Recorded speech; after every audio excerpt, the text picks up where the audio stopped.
Sa isang makulay na mundo, kung saan ang MGA anino ang kapangyarihan, katayuan, at teknolohiya ay umabot sa atin, lumulutang ang isang tahimik ngunit malalim na nakakaistorbong tanong. Tayo ba'y namumuhay ng malayo sa MGA sinaunang ganyong idolatriya gayang inakala natin? Ang tanong na ito ay hindi lamang isang panyaya sa pagninilay, kundi isang pintuan patungo sa isang labirintong nakalimutang katotohanan. Isang tawag na sumisid sa malalim na tubig ng ating sariling esensya at MGA halaga. Sumama sa amin sa isang epikong paglalakbay na magdadala sa atin pabalik sa MGA sinaunang panahon. Sa MGA araw na si Balay higit, pa sa isang mitolohikong figura siya ang sentro ng buhay, pagsamba, at kapangyarihan. Ngunit ang paglalakbay na ito ay hindi lamang isang pagsisiyasat ang nakaraan. Ito ay isang salamin na sumasalamin sa ating MGA modernong pakikibaka. Isang panyaya na harapin ang MGA na katagong ang idolatria na bumabalot sa ating MGA buhay na gayon. Ang kwento ni Baal na nakasulat sa MGA pahinang Biblia ay hindi lamang isang kabanata ng malayong nakaraan. Ito ay isang buhay na kwento, nabubuhay na may MGA aral na lumalampas sa oras at espasyo. Nang ang MGA Israelita ay lumihis, naglilingkod sa MGA Baal at Ashtarte, hindi lamang sila pumili ang MGA banyagang Diyos. Lumalayo sila mula sa pinagmulan ng tunay na buhay at kasiyahan. Ang kwentong ito ay isang salamin para sa atin na gayon, na nagpapakita kung gaano kadaling maligaw ang ating MGA puso. Nahihikayat ang MGA huwad na pangakong kasiyahan at katuparan. Habang lumalago ang pagsamba kay Baal, sa ilalim ang impluensya ni Ahab at Jezebel, isang kadiliman ang bumalot sa Israel. Ngunit ang kadilimang ito ay hindi banyaga sa ating MGA panahon. Ang MGA idolo ng ngayon ay maring may bagong MGA panggalan kapangyarihan kayamanan. Impluensya sa digital na mundo ngunit ang tukso ay pareho piyarin. At ang tugon ng Diyos, kasing tibay at kasing lakas gaya nung sinaunang panahon. Ang ating pagsisiyasat ay magdadala sa atin sa dramatikong paghaharap sa bundok ng Carmelo, kung saan mag-isa si Elias, hinamon ang MGA propeta ni Baal. Ang tugon ng Diyos sa kanyang tapat na lingkod ay hindi lamang isang pagpapakita ng banal na kapangyarihan, kundi isang walang hanggang deklarasyon ng kanyang kataas-tasan sa lahat ng MGA huwad na Diyos. Ang sandaling ito, punong pananampalataya at tapang, ay hindi lamang isang kwento. Ito ay isang modelo para sa ating sariling espiritual na paglalakbay. Ngunit, ano ang kahulugan nito para sa atin na gayon? Paano tayo na-impluensyahan ng MGA kwento ni Baal at Elias sa isang mundo na nilamon ng MGA modernong idolo? Tayo ay nasa binggit ng pagtuklas sa misteryong ito. Ang pagsisid ang mas malalim sa kung paano ang sinaunang labanang espiritual ay nagpapakita sa ating kasalukuyang realidad. Kaya, tinatanong ko sa iyo, handa ka bang tumingin sa kabilang belo upang harapin ang MGA na katagong idolo sa iyong sariling buhay? Handa ka bang muling tuklasin ang kapangyarihan ng tunay na pagsamba sa isang mundo na nag-aalok ang libu-libong MGA alternatibo? Sumama sa amin habang patuloy kaming naglalakbay. Naglalahad ang MGA lihim ang isang dinatitinag na pananampalataya at ang landas patungo sa isang pagsamba na lumalampas sa MGA panahon. Manatili sa amin sapagkat sa susunod na bahaging kwentong ito ating susurin ang MGA praktikal na paraan upang tanggihan ang MGA modernong idolo at yakapin ang tunay na pagsamba sa nag-iisang tunay na Diyos. Ito ay simula pa lamang ang isang paglalakbay na nanggagakong hindi lamang magbibigay ng kaliwanagan, kundi magbabago. Ihanda ang iyong sarili upang ang iyong kuryosidad ay masiyahan at ang iyong pananampalataya ay mapanibago. Ang kwento ay magpapatuloy isipin ang isang mundo kung saan isang makapangyarihang Diyos ang bagyo at kasaganaan na tinatawag na Baal ang nagdomina sa puso at kaluluwa ng Canaan at Phoenicia. Sa sinaunang panahon na iyon, nung ang MGA hukom ay namumuno sa Israel, isang kakaibang at ipinagbabawal na pagsasanay ang unti-unting nakapasok sa espiritual na buhaying hinirang na bayan, ang pagsamba kay Baal. Ang kasulatan sa MGA Hukom 3 talata 7 ay nagsasalaysay sa atin ang isang kuwentong espiritual na pagtataksil. Ang MGA Israelita, tinalikuran ang Panginoon, kanilang tunay na Diyos, at nagpasakop sa MGA nakakakit na MGA pangako ni Baal at Astarte. Ito ay hindi lamang isang simpleng paglilihis ng pananampalataya. Ito ay isang ganap na rebelyon, isang pagpapalit ang pag-ibig at katapatan. Pagkatapos, lumitaw si Ahab, isang hari na ang MJ kilos ay magdadala sa Israel ang mas malayo sa Panginoon. Nagpakasal siya kay Jezebel, ang prinsesang Phoenician at masugid na tagasunod ni Baal. Si Ahab ay hindi lamang tinanggap si Baal sa kanyang buhay, ngunit itinaas pa ang pagsambang ito sa MJ bagong antas. Nagtayo siya ng isang templo at isang dambana na nakatuon kay Baal sa pusoang Samaria, hayagang hinahamon ang Diyos ng Israel. At tila hindi pa sapat iyon, nagtayo si Ahab ng isang sagradong poste, higit pang nagpapagalit sa Panginoon. Ngunit ang nakakahawang impluensya ni Baal ay hindi lamang limitado sa Israel. Si Juda, sa ilalim ng paghahari ni Ahaz, ay nahulog din sa bitag ang idolatria, gaya ang isinasad ng ikalawang MJ Kronika 28 talata 1 hanggang 4. Hindi lamang sinundan ni Ahaz ang MJ hagbang ng Israel sa pagsamba kay Baal, kundi sumubsob din siya sa mas madidilim na MJ gawain, kabilang ang pag-aalay ang kanyang sariling MJ anak.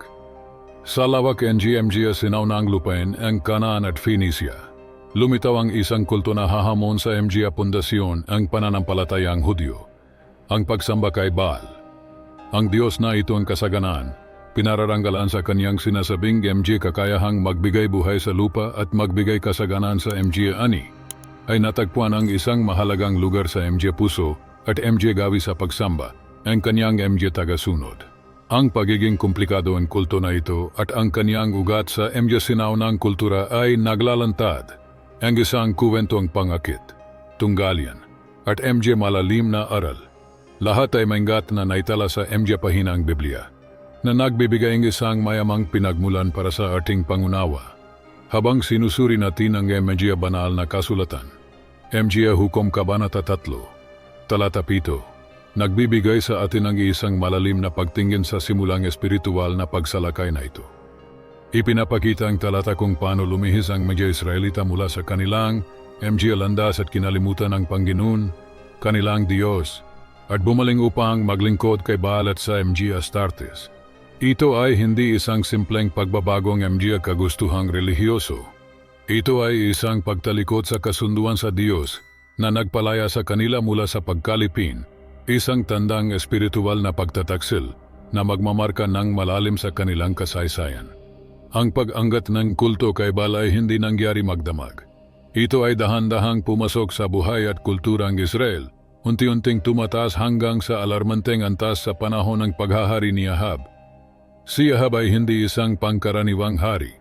Ang kanyang alyansa sa pamamagitan ng pag-asawa kay Jezebel, anak ni Haring Baal ang Sidom, at ang kanyang sumunod na pagtatalaga sa pagsamba kay Baal ay isa sa MJ pinakakilalang MJ pangyayari sa Biblia, na itala sa unang MJ Hari, MJ Kabanata 16 hanggang 33. Sa ilalim ng kanyang impluensya, nagtayo si Ahab ang isang templo at isang dambana na nakatuon kay Baal sa Samaria, isang pagkilos na hindi lamang nagpagalit sa Panginoon, kundi nagpatibay din sa presensya ng paganismo sa lubang kaharian ng Israel. Ang kabigatan ng aksyong ito ay higit pang pinatindi ang MJ karumal-dumal na MJ gawin na isinagawa, kabilang ang MJ sakripisyong tao, isang direktang paglabag sa MJ banal na utos. Ang panahong ito sa kasaysayan ng Israel ay hindi lamang isang kuwentong pagtalikod. Ito ay isang bintana sa puso ng tao, isang salamin na sumasalamin sa ating sariling kahinaan sa idolatria. Ang kuwento ni Baal, na nakaugnay sa pagkakakilanlan at pananampalataya ng isang bayan na piniling Diyos, ay nag-aanyaya sa atin na magnilay sa MJ paraan kung paano, kahit hindi sinasadya, maari nating ilihis ang ating pagtuon mula sa banal patungo sa makamundo, mula sa walang hanggan patungo sa pansamantala. Ang kwentong Biblia, mayaman sa MJ detalye at malalim na nakaugnay sa tilang pananampalatayang Hudyo-Kristiyano, ay hindi tayo iniwan na walang pag-asa. Sa halip, ito ay tumatawag sa atin na kilalanin ang kataas-taasan ng Diyos. Tanggihan ang idolatria sa lahat ng anyo nito, at baguhin ang ating panggako sa isang buhay na pananampalataya. Ang paghaharap sa pagitan ng MJ propeta ni Baal at ni Elias sa bundok ng Carmelo, isa sa MJ maraming pangyayaring sumunod, ay hindi lamang isang pagpapakita ang banal na kapangyarihan sa MJ huwad na Diyos, kundi pati na rin isang tawag sa pagsisisi at muling pagsamba sa tunay na Diyos. Ang aralang pagsamba kay Baal ay lumalampas sa MG hangganan oras at kultura. Ito ay humaharap sa atin ang MG tanong tungkol sa ating sariling pagsamba sa modernong panahon medjing sa anyo ang labis na ambisyon. Walang humpay na paghahanap ng MG material na kaligayahan o ang pag-aangat ng MG ideolohiya at teknolohiya sa estado ng MG idolo.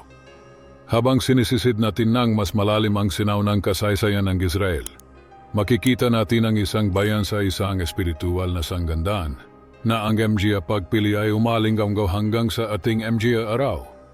Ang idolatria na may MG nakakakit na braso na nakaunat patungo sa pusong tao ay hindi lamang isang usapin ang pagpili ng relihiyon. Ito ay isang puwersa na sumisira sa lipunan mula sa loob. Pinapalambot ang MG pundasyon ng pananampalataya at komunidad. Sa panahon ng MG hukom, ang pagsamba kay Baal ay unti-unting pumasok sa relihiyosong buhay ng MG Israelita sa nakakabahalang paraan. Ang Biblia sa MG hukom Kabanata 2, talata 17, ay nagbibigay sa atin ng isang malinaw na pananaw sa MG kahihinatnan ang paglilihis na ito. Ang bayan ng Diyos na tinawag sa isang eksklusibong relasyon sa Kanya ay tinalikuran ang Panginoon. Binigay ang kanilang sarili sa MG gawang idolatra. Ang tukso ni Baal, na may MG pangako ang kasaganaan at kayamanan, ay nagdala sa Israel sa isang landasang pagsuway at paglayo sa nag-iisang tunay na Diyos. Ang pagsamba na ito ay hindi lamang isang usapin ng walang laman na MG ritual. Ito ay puno ng MG gawang direktang sumasalunggat sa MG utos ang Diyos. Ang ritual na prostitusyon at MG sakripisyo ng tao. MG karaniwang gawi sa MG pagsamba kay Baal ay MG kasuklam-suklam na gawain na nagpaparumi sa lupa at sumisira sa bayan. Si Jeremias sa Kabanata 7, talata 6 ang kanyang aklat ay nagsasagdal sa MG gawang ito na binibigyang diin ang kabigatan ng kasalanan ng Israel sa pagsunod sa MG ganitong ritual.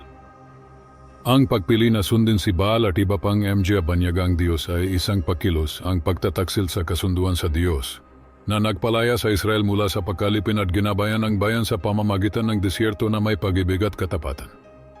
Ang Panginoon, sa kanyang mapagmalasakit na pagmamahal, ay hindi nanatiling walang pakialam sa harap ng pagtataksil na ito. Sa Deuteronomio, Kabanata 6, talata 14 at 15, pinapalalahanan tayong malab na pagmamahaling Diyos sa kanyang bayan at ang kanyang panggangailangan para sa eksklusibidad sa pagsamba. Ang pagsamba sa ibang MG Diyos ay hindi lamang walang silbi, kundi nagdudulot ng galit ang Diyos na may kakayahang magwasak. Ang presensya ng Diyos sa gitnang kanyang bayan ay isang napakalaking pribilehiyo at isang pinagmumulan ng MG pagpapala. Basta't sila ay nananatiling tapat sa Panginoon at sa kanyang MG utos. Ang senaryong ito, malayo sa pagiging isang simpleng record ng kasaysayan, ay nagsisilbing isang salamin para sa MG kontemporaryong lipunan. Ang modernong idolatria, bagamat maring hindi kasangkot ang MG estatwa o hayagang MG dambana, ay nagpapakita sa anyong pagsamba sa materialismo, kapangyarihan, kasikatan at sa napakaraming iba pa ang MG idolo na nanggagaku ang kasiyahan. Ngunit sa huli, ay lalayo lamang sa atin mula sa Diyos. Ang aralang kasaysayan ng Israel ay isang maliwanag na babala na huwag nating ipagpalit ang kung ano ang walang hanggan at tunay para sa MG walang laman na pangako ng MG pansamantalang idolo. Tulad ang tinawag ang bayan ng Diyos na pumili sa pagitan ng MG huwad na Diyos ang kanilang MG kapitbahay at ang Panginoon, tayo rin ay inanyayahan na gayon na makilala sa pagitan ng MG nakakakit, na tinigang gating kultura at ang tinigang nag-isang tunay na Diyos. Ang panggakong banal ang pagpapala at presensya ay nananatiling wasto para sa MG pumipiling sambahin siya sa espiritu at katotohanan. Tinatanggihan ang MG huwad na Diyos na nag-aagaw sa ating pansin at katapatan. Ang hamon na ating hinaharap ay labanan ang tukso na hati ng ating MG puso. Lubusang itinalaga ang MG ito sa Panginoon, ating Diyos. Siya ang nag-iisang karapat-dapat sa ating pagsamba, ang nag-isa na tunay na makapagbibigay kasiyahan sa pinakamalalim na pagnanasang kaluluwang tao. Tulad ang tinawag ang Israel na bumalik sa Diyos at baguhin ang kanilang panggako sa Kanya, tayo rin ay inanyayahan na gawin ang pareho. Kinikilala ang walang kabuluhan ang MG idolong nakapalibot sa atin at pinipili ang landas ng katapatan at debosyon sa Diyos. Ito ang walang hanggang tawag. Kasing relevante ngayon gaya nung MG panahon nina Jeremias at MG hukom. Pili ng Diyos sa lahat ng bagay at mamuhay ang gisang buhay na sumasalamin sa banal na pagpiling ito. Sa ating paglalakbay sa pag-unawa sa pagsamba kay Balat ang MG implikasyon nito sa sinaw ng lipunan. Makakaharap tayo ng isang napaka-impact na katotohanan. Ang MG idolo ay nagbagong ganyo. Ngunit ang kakanyahan ng idolatria ay nananatili pareho sa ating panahon. Sa paninilay sa MG ay kwentong biblikal at ang MG aral na iniwan ang matatapang na propetang gaya ni Elias at ang mismong si Jesucristo. Makakahanap tayo ng isang hindi may kakailang paralel sa MG hamon na kinakaharap natin sa modernong panahon. Ang labanang espiritual, malayo sa natirang limitado sa MG pahinang lumang tipan, ay nananatiling buhay sa ating pangaraw-araw na buhay. Nagpapakita sa MG parang maring hindi natin agad makilala. Ang idolatria sa kakanyahan nito ay hindi lamang tungkol sa MG estatwa at MG dambana, kundi sa anumang bagay na umagaw sa lugar ng Diyos sa ating MG buhay. Sa kontemporaryong lipunan, ang MG idolo tulad ng materialismo, kapangyarihan, at teknolohiya ay madalas na umagaw sa posisyong dapatay para lamang sa tagapaglikha. Ang MG idolo ang modernong panahon, bagamat hindi humihingi ang MG sakripisyong dugo, ay nanggangailangan ng ating oras, pansin at, sa maraming kaso, ng ating katapatan at pag-ibig.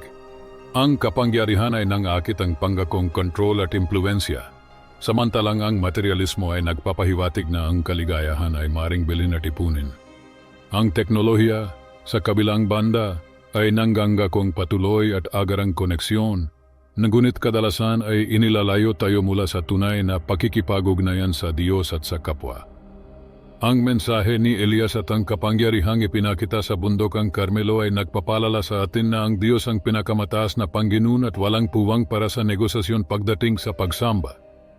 Si Elias ay hindi lamang hinamon ang MG propeta ni Baal, kundi hinamon din ang bayan ng Israel na pumili kung sino ang kanilang paglilingkuran. Ang pagpiling ito ay inulit sa ating panahon, kung saan tayo ay araw-araw na hinaharap sa desisyon kung kanino natin nilalaan ang ating MG buhay. Sa kaniyang bahagi, si Jesucristo, nang siya ay hinamon ng MG Pariseo na pinalayas niya ang MG demonyo sa pamamagitan, ang kapangyarihan ni Beelzebul ay nagbigay sa atin ng isang makapangyarihang aral tungkol sa autoridad at kataas-taasang kapangyarihan ang Diyos.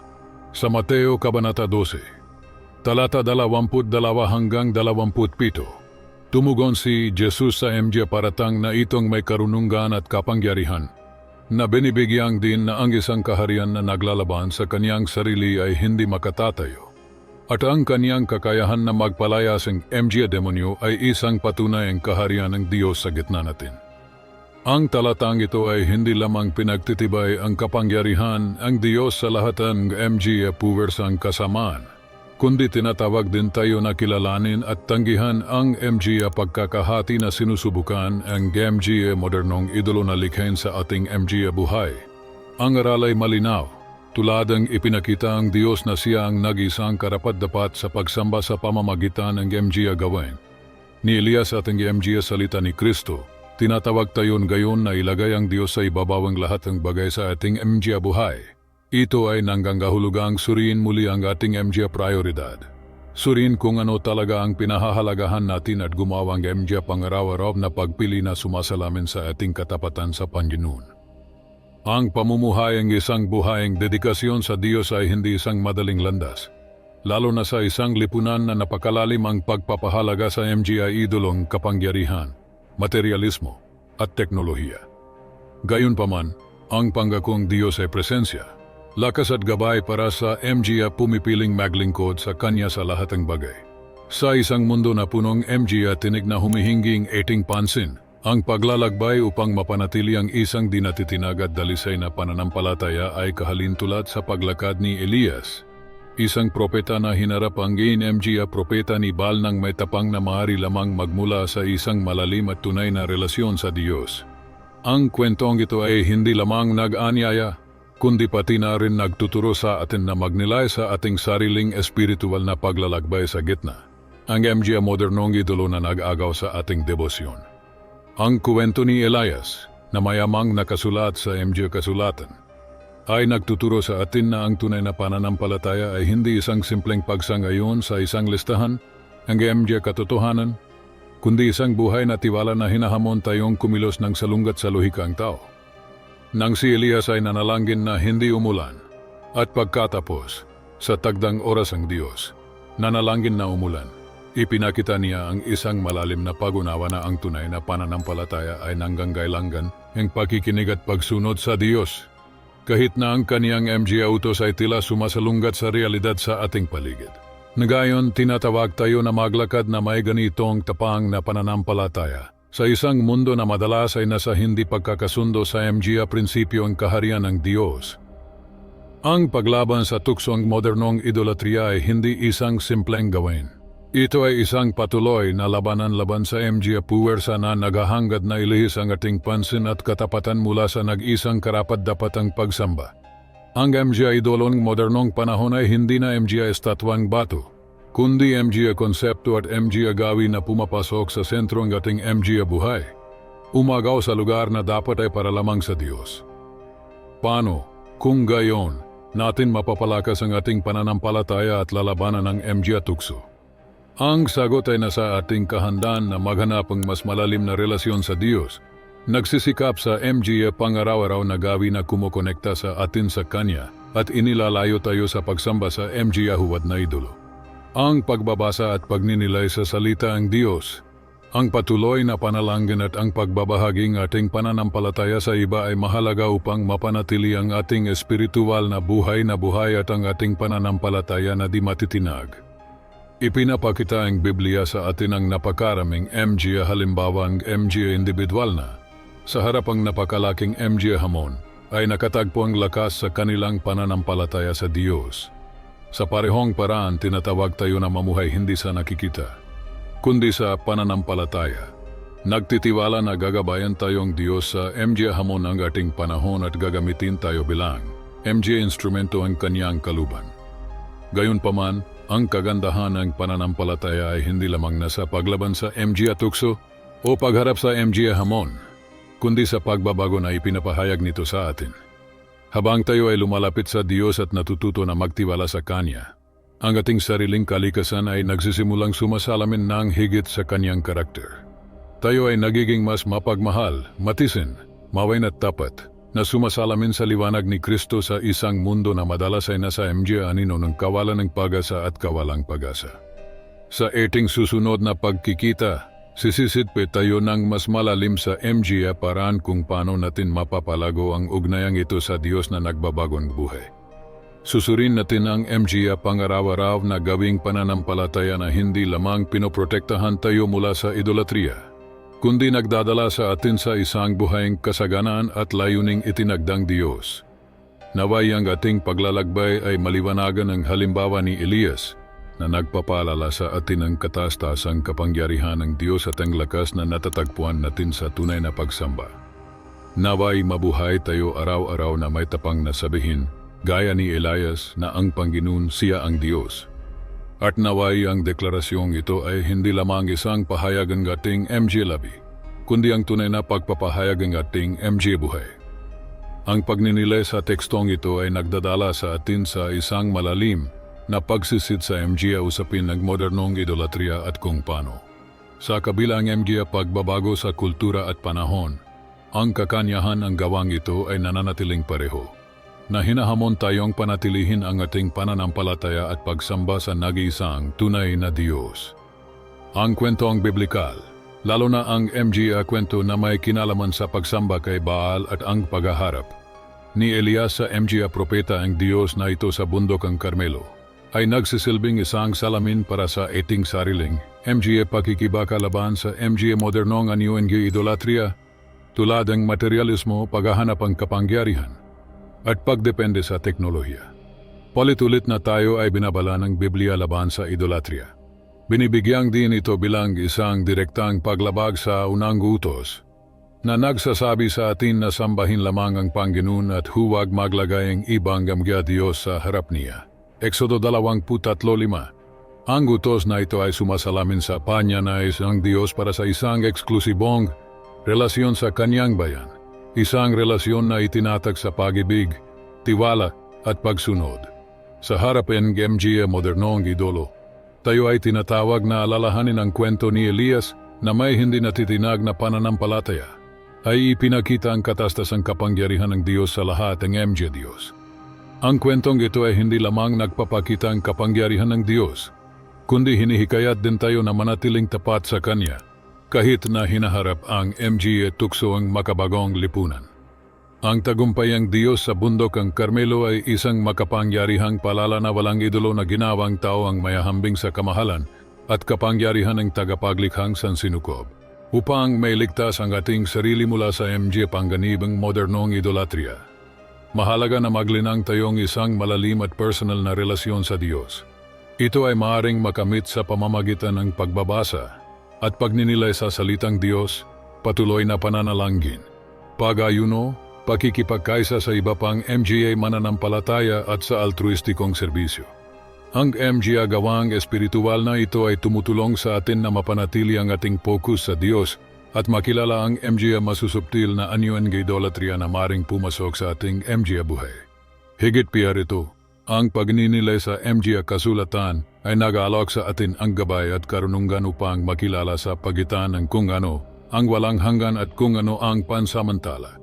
Ang kasaysayan ng Israel ay nagtuturo sa atin na ang idolatria ay nagdudulot ng MGA mapangwasak na kahihinatnan, hindi lamang para sa individual, kundi pati na rin sa buong komunidad. Kaya't mahalagang araw-araw na pumili tayo na maglingkod at sambahin ang Panginoon. Tinatanggihan ang anumang anyo ng idolatria na naghahangad na magtatag sa ating MGA puso.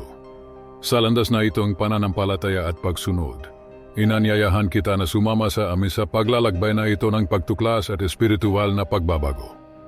Mag-subscribe sa aming channel at i-activate ang MGA notification upang hindi mapalampas ang alinman sa aming MGA nilalaman na inihanda upang palakasin ang iyong pananampalataya at gabayan ka sa isang mas malalim na pag-unawa sa salitang Diyos.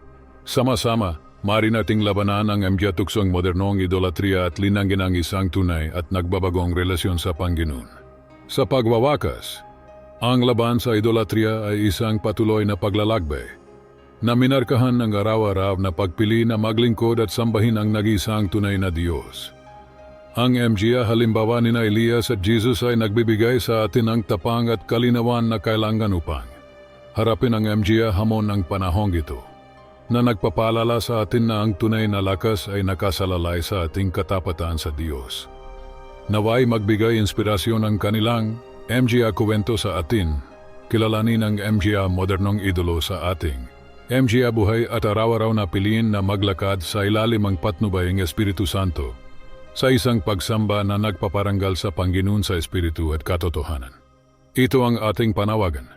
Ang misyon na ipinagkatiwala sa atin, mamuhay bilang MGA ilaw sa isang mundo na kadalasan ng hindi nalalaman, ay nananabik sa tunay na pag-asa at pagtubos na matatagpuan lamang sa Diyos. Naway ito'y mangyari ngayon at magpakailanman.